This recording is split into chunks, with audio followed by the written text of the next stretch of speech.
Supreme ಕೋರ್ಟ್ನಲ್ಲಿ ಗೆಲುವು ಸಿಗ್ತಾ ಇದ್ದ ಹಾಗೇನೆ ಆಯೋಗದ ಕದ ತಟ್ಟಿದೆ ಸರ್ಕಾರ. ರಾಜ್ಯಕ್ಕೆ ಬರಬೇಕಾಗಿರುವ ಬರ ಪರಿಹಾರಕ್ಕೆ ಚುನಾವಣಾ ಆಯೋಗಕ್ಕೆ ಕಾಂಗ್ರೆಸ್ ಮನವಿಯನ್ನ ಮಾಡಿಕೊಳ್ತಾ ಇದೆ.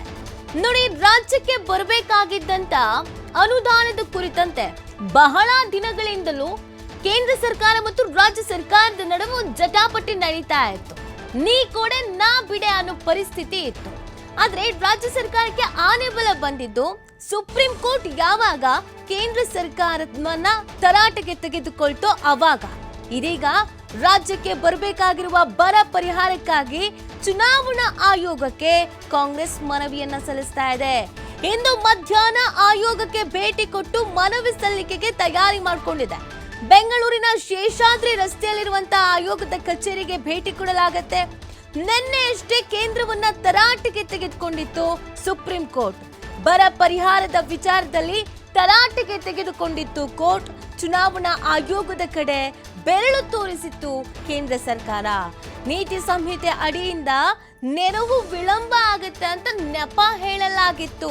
ಹೀಗಾಗಿ ಚುನಾವಣಾ ಆಯೋಗದ ಮೊರೆ ಹೋಗಿದೆ ಕಾಂಗ್ರೆಸ್. ನೋಡಿ, ದೆಹಲಿಯಲ್ಲೂ ಕೂಡ ಜಟಾಪಟಿ ನಡೆದಿತ್ತು. ಸಿಕ್ಕಾಪಟ್ಟೆ ಬೆಳವಣಿಗೆ ಆಗಿತ್ತು ಈ ಅನುದಾನದ ವಿಚಾರಕ್ಕೆ ಸಂಬಂಧಪಟ್ಟಂತೆ. ಕೇಂದ್ರ ಹಣಕಾಸು ಸಚಿವೆ ನಿರ್ಮಲಾ ಸೀತಾರಾಮನ್ ಅವರು ಒಪ್ಕೊಂಡಿದ್ರು, ಹೌದು ನಾವು ಹಣಕಾಸು ಬಿಡುಗಡೆ ಮಾಡೋದ್ರಲ್ಲಿ ಅಥವಾ ಅನುದಾನ ಬಿಡುಗಡೆ ಮಾಡೋದ್ರಲ್ಲಿ ತಡವಾಗಿದೆ ಅಂತ. ಅದಾದ್ಮೇಲೆ ಕೋರ್ಟ್ ಮೆಟ್ಟಿಲೇರಿದ್ದು ಗೊತ್ತಿದೆ. ಸುಪ್ರೀಂ ಕೋರ್ಟ್ ಕೇಂದ್ರ ಸರ್ಕಾರವನ್ನ ತರಾಟೆಗೆ ತೆಗೆದುಕೊಂಡಿದ್ದು ಆಗಿದೆ.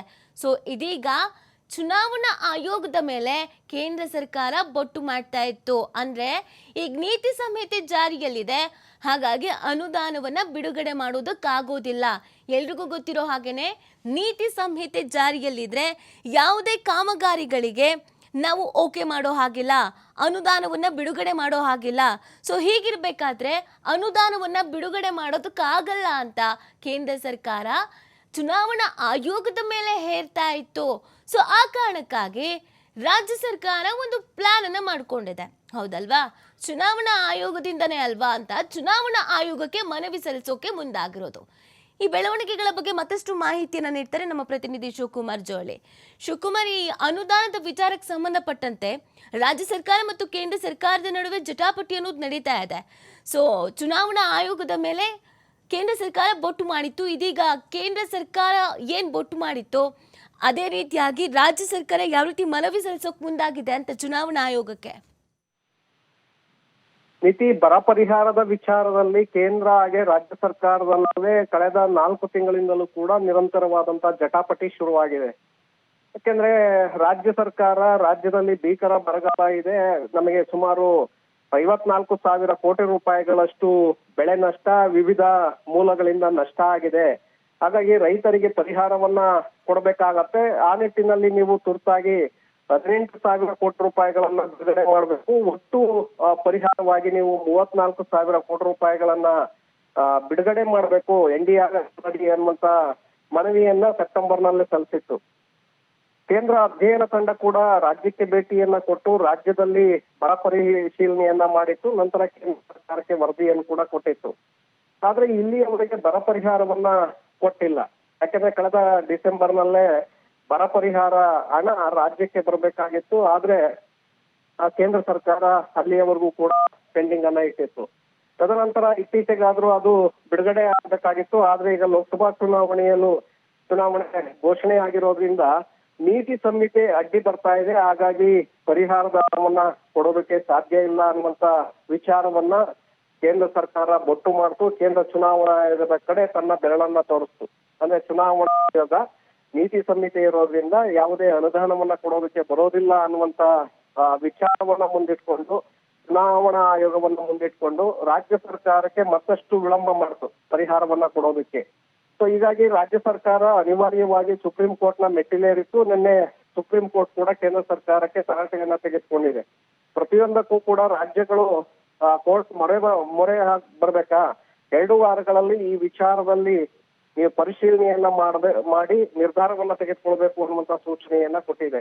ಸೊ ಹಾಗಾಗಿ ಇವತ್ತು ರಾಜ್ಯ ಕಾಂಗ್ರೆಸ್ ನಿಯೋಗ ರಾಜ್ಯ ಚುನಾವಣಾ ಆಯೋಗಕ್ಕೆ ಭೇಟಿಯನ್ನ ಕೊಟ್ಟು ಮನವಿಯನ್ನ ಸಲ್ಲಿಸೋದಕ್ಕೆ ಮುಂದಾಗಿದೆ. ಯಾಕೆಂದ್ರೆ ಕೇಂದ್ರ ಸರ್ಕಾರ ಚುನಾವಣಾ ಆಯೋಗವನ್ನ ತೋರಿಸ್ತಾ ಇದೆ. ಹಾಗಾಗಿ ಚುನಾವಣಾ ಆಯೋಗದ ಮೇಲೆ ಒತ್ತಡವನ್ನ ತರುವಕ್ಕೆ ರಾಜ್ಯ ಸರ್ಕಾರ ಈಗ ಮುಂದಾಗಿದೆ. ಯಾಕಂದ್ರೆ ಬೇರೆ ಬೇರೆ ಅನುದಾನಗಳನ್ನ ಕೊಡುವಂತ ವಿಚಾರದಲ್ಲಿ ನೀತಿ ಸಂಹಿತೆ ಅಡ್ಡಿ ಆಗಬಹುದು. ಯಾವುದೇ ಹೊಸ ಕಾಮಗಾರಿಗಳನ್ನ ಚಾಲನೆ ಮಾಡೋದಕ್ಕೆ ಅಥವಾ ಕಾಮಗಾರಿಗಳಿಗೆ ಹಣವನ್ನ ಬಿಡುಗಡೆ ಮಾಡೋದಕ್ಕೆ ನೀತಿ ಸಂಹಿತೆ ಅಡ್ಡಿ ಆಗತ್ತೆ, ಮಾಡುವಂತಿಲ್ಲ. ಆದ್ರೆ ಬರದ ವಿಚಾರದಲ್ಲಿ ಅಥವಾ ಅತಿವೃಷ್ಟಿಯಾದಂತ ಪ್ರವಾಹ ಆದಂತ ಸಂದರ್ಭದಲ್ಲಿ ತುರ್ತು ಪರಿಹಾರ ಕಾರ್ಯಕ್ರಮಗಳನ್ನ ಕೈಗೊಳ್ಬೇಕಾಗತ್ತೆ. ಅದಕ್ಕೆ ನೀತಿ ಸಂಹಿತೆ ಅಡ್ಡಿ ಬರೋದಿಲ್ಲ ಅನ್ನುವಂಥದ್ದು ಕಾಂಗ್ರೆಸ್ ನಾಯಕರ ವಾದ. ಅದು ಆ ನಿಯಮಗಳಲ್ಲೂ ಕೂಡ ಇದೆ. ಯಾಕೆಂದ್ರೆ ಮೂಲ ಸೌಕರ್ಯಗಳನ್ನ ಒದಗಿಸ್ಬೇಕಾಗತ್ತೆ. ಬರ ಇರೋದ್ರಿಂದ ರಾಜ್ಯದಲ್ಲಿ ಕುಡಿಯುವ ನೀರಿನ ಸಮಸ್ಯೆಯನ್ನ ಬಗೆಹರಿಸ್ಬೇಕಾಗತ್ತೆ. ರೈತರಿಗೆ ಪರಿಹಾರವನ್ನ ಕೊಡ್ಬೇಕಾಗತ್ತೆ. ಇಲ್ಲದೆ ಹೋದ್ರೆ ಮತ್ತಷ್ಟು ಭೀಕರವಾದಂತಹ ಸಂಕಷ್ಟಕ್ಕೆ ಜನಜಾನುವಾರುಗಳು ಗುರಿಯಾಗ್ಬೇಕಾಗತ್ತೆ. ಆ ನಿಟ್ಟಿನಲ್ಲಿ ನಮ್ಗೆ ನೆರವನ್ನ ಕೊಡಿ, ನಾವು ಅನುದಾನವನ್ನ ಕೇಳ್ತಾ ಇಲ್ಲ, ನಮ್ಗೆ ಬರಬೇಕಾದಂತ ನೆರವನ್ನ ಕೊಡಿ ಅಂತೇಳಿ ಈಗ ಕೇಂದ್ರ ಚುನಾವಣಾ ಆಯೋಗದ ಮೇಲೆ ರಾಜ್ಯ ಕಾಂಗ್ರೆಸ್ ನಿಯೋಗ ದೂರನ್ನ ಕೊಡುವ ಮೂಲಕ ಕೇಂದ್ರದ ಮೇಲೆ ಒತ್ತಡವನ್ನ ತರುವಂತ ಒಂದು ಪ್ರಯತ್ನವನ್ನ ಇವತ್ತು ಮಾಡಲಿದೆ ನೀತಿ. ಓಕೆ, ಥ್ಯಾಂಕ್ ಯು ಶಿವು ತಮ್ಮೆಲ್ಲ ಡೀಟೇಲ್ಸ್ಗಾಗಿ. ಎಸ್ ನೋಡಿ, ಸುಪ್ರೀಂ ಕೋರ್ಟ್ನಲ್ಲಿ ಯಾವಾಗ ಕೇಂದ್ರ ಸರ್ಕಾರಕ್ಕೆ ಪ್ರಶ್ನೆಯನ್ನು ಮಾಡಲಾಯಿತು, ಯಾಕೆ ಅನುದಾನ ಬಿಡುಗಡೆ ಮಾಡೋದ್ರಲ್ಲಿ ತಡವಾಯಿತು, ಅನುದಾನ ಬಿಡುಗಡೆ ಮಾಡಬೇಕಾಗಿತ್ತಲ್ವಾ ಅಂತ. ಈಗ ನೀತಿ ಸಂಹಿತೆ ಜಾರಿಯಲ್ಲಿದೆ, ಓಕೆ, ಆದರೆ ಕೆಲವೊಂದಷ್ಟು ಪರಿಸ್ಥಿತಿಯಲ್ಲಿ ಈಗ ಬರಗಾಲದ ಪರಿಸ್ಥಿತಿ ಇದೆ, ಕುಡಿಯೋ ನೀರಿಗೂ ಸಮಸ್ಯೆ ಇದೆ, ಕೆಲವು ಕಡೆಯಲ್ಲಿ ತೀರಾ ಹದಗೆಟ್ಟಂಥ ಪರಿಸ್ಥಿತಿ ಇದೆ. ಇಂಥ ಅನಿವಾರ್ಯದ ಪರಿಸ್ಥಿತಿಯಲ್ಲಿ ಅನುದಾನವನ್ನು ಬಿಡುಗಡೆ ಮಾಡುವಂಥ ಚಾನ್ಸಸ್ ಇರುತ್ತೆ. ಆದರೆ ಚುನಾವಣಾ ಆಯೋಗದ ಗಮನಕ್ಕೆ ತರಬೇಕು, ಚುನಾವಣಾ ಆಯೋಗ ಅದಕ್ಕೆ ಒಪ್ಪಿಗೆಯನ್ನು ಕೊಡಬೇಕು, ಅದಕ್ಕೂ ಕೂಡ ರೂಲ್ಸ್ ಆ್ಯಂಡ್ ರೆಗ್ಯುಲೇಷನ್ಸ್ ಇರುತ್ತೆ. ಸೊ ಆ ನಿಟ್ಟಿನಲ್ಲಿ ಇದೀಗ ಕಾಂಗ್ರೆಸ್ ಹೆಜ್ಜೆಯನ್ನು ಇಟ್ಟಿದೆ.